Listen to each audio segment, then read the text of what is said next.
Assalamualaikum warahmatullahi wabarakatuh. Perkenalkan nama saya Raisa Ladhani dengan PM 22.120 dari kelas C. Di sini saya akan menjelaskan mengenai logical fallacies atau kesesatan berpikir. Logical fallacy atau kesesatan berpikir adalah kesalahan dalam penalaran yang membuat argumen menjadi tidak valid atau tidak sound, meskipun secara sekilas tampak meyakinkan. Kesesatan ini terjadi ketika struktur logis argumen mengandung cacat fundamental yang melemahkan atau menghancurkan kekuatan kesimpulan. Jenis-jenis logical fallacies dan contohnya. Yang pertama ada ad hominem atau penyerangan pribadi, yaitu menyerang karakter atau pribadi lawan argumen alih-alih menyerang argumennya. Contohnya, dia tidak layak dipercaya karena dulu pernah dihukum. Kesalahan dalam kalimat tersebut adalah mengabaikan argumen dan menyerang karakter. Yang kedua, strawman atau orang-orangan sawah, yaitu mendistorsi atau menyederhanakan argumen lawan untuk membuatnya mudah diserang. Contoh kalimatnya, Anda bilang hukuman mati harus dihapus, berarti Anda tidak peduli pada korban kejahatan. Kesalahan dari kalimat tersebut adalah mendistorsikan argumen lawan. Yang ketiga, ada false dilema atau dilema palsu, yaitu menyajikan hanya dua pilihan, padahal sebenarnya ada alternatif lain. Contoh kalimatnya, kita hanya punya dua pilihan, hukuman mati atau tidak ada keadilan sama sekali.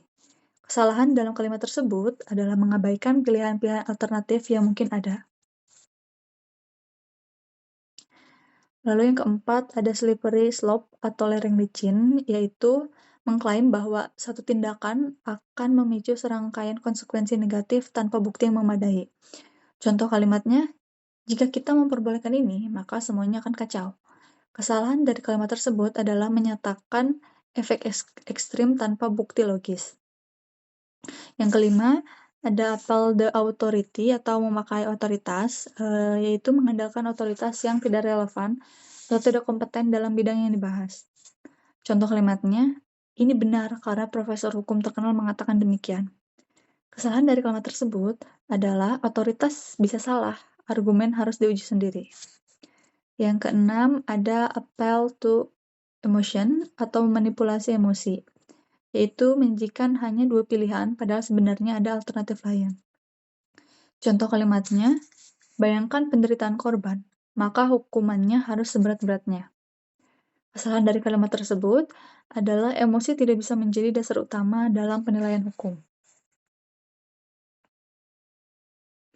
Yang ketujuh, ada hasty generalization atau generalisasi tergesa-gesa, yaitu membuat kesimpulan umum berdasarkan sampel yang terlalu kecil atau tidak representatif. Contoh kalimatnya, 3 hakim korup, berarti semua hakim korup. Kesalahan dalam kalimat tersebut adalah kesimpulan tidak mewakili data yang cukup. Lalu yang ke-8 ada post hoc ergo propter, hoc yaitu setelah ini, karena ini. Yaitu mengasumsikan bahwa karena B terjadi setelah A, maka A adalah penyebab B. Contoh kalimatnya, setelah pajak naik, kecelakaan meningkat, maka pajak penyebabnya. Kesalahan dari kalimat tersebut adalah menyimpulkan hubungan sebab akibat hanya dari urutan waktu. Yang kesembilan, ada red herring atau ikan haring merah. Itu menyajikan hanya dua pilihan, padahal sebenarnya ada alternatif lain. Klien saya adalah ayah yang baik, jadi tidak mungkin mencuri. Kesalahan dalam kalimat tersebut yaitu mengalihkan perhatian dari fakta utama ke informasi yang tak relevan.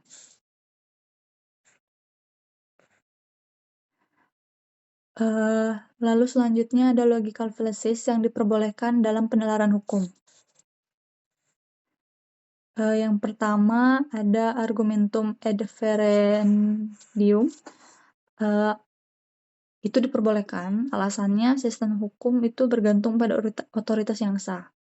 Lalu yang kedua ada preseden dan analogi, itu diperbolehkan. Alasannya, common law system dan jurisprudensi bergantung pada preseden. Yang ketiga, argumentum ad consequentiam, diperbolehkan akan tetapi terbatas. Alasannya, hukum seringkali mempertimbangkan konsekuensi dari suatu keputusan. Lalu yang terakhir ada burden, proof, and presumption. Itu diperbolehkan karena sistem hukum memerlukan aturan tentang beban pembuktian. Lalu yang selanjutnya ada logical fallacies yang tetap dilarang dalam hukum.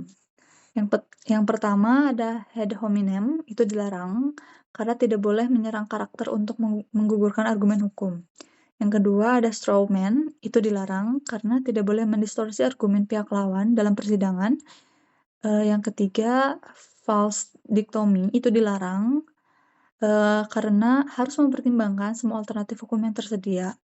Yang terakhir ada hasty generalization, itu dilarang karena kesimpulan hukum harus berdasarkan bukti yang memadai.